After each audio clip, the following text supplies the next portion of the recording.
ఈరోజు వాక్య ధ్యానము కొలస్సీలకు రాసిన పత్రిక 3వ అధ్యాయము 15వ వచనాన్ని ధ్యానిద్దాం. క్రీస్తు అనుగ్రహించు సమాధానము మీ హృదయములలో ఏలుచుండనీయుడి. ఇందుకొరకే మీరొక్క శరీరముగా పిలువబడితిరి మరియు కృతజ్ఞులై యుండుడి. ఆమేన్.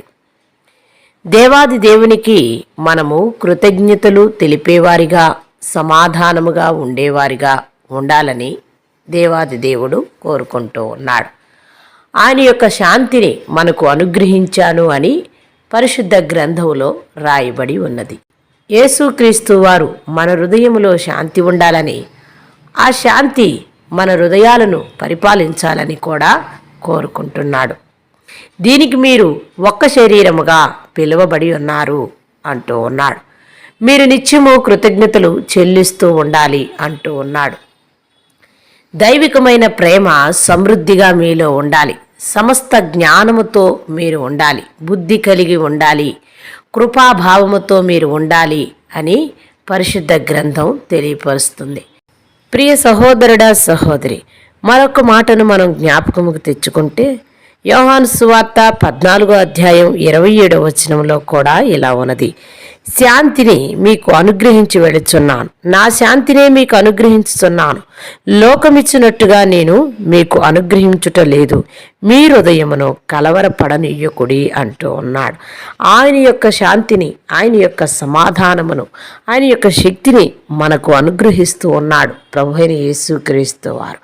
మనము దేవుని పిల్లలముగా పిలువబడినప్పుడు, ఆయన్ని వెంబడించేటప్పుడు ఆయన శాంతిని, ఆయన సమాధానాన్ని కూడా పొందుకునేవారిగా ఉన్నాము. కాబట్టి మనము కలవరపడవద్దు, భయపడవద్దు అంటూ ఉన్నాడు. ప్రియ సహోదరుడా, సహోదరి, ఈరోజు నీవు ఏ స్థితిలో ఉన్నా ఆయన శాంతిని, ఆయన సమాధానాన్ని, ఆయన యొక్క పరిశుద్ధమైన హృదయాన్ని నీవు పొందుకొని ఉన్నావు. కాబట్టి నువ్వు ఆందోళన చెందవద్దు, నువ్వు భయపడవద్దు. మీరందరూ కూడా ఒక శరీరములా పిలువబడ్డారు అని చెప్తూ ఉన్నాడు.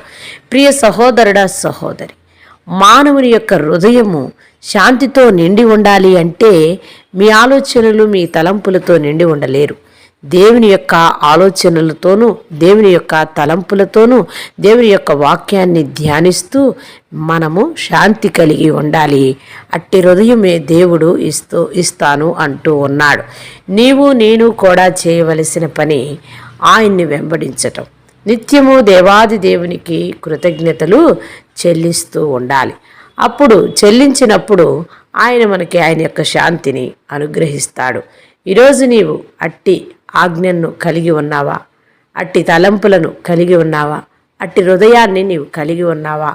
లేక భయపడుతూ ఉన్నావా?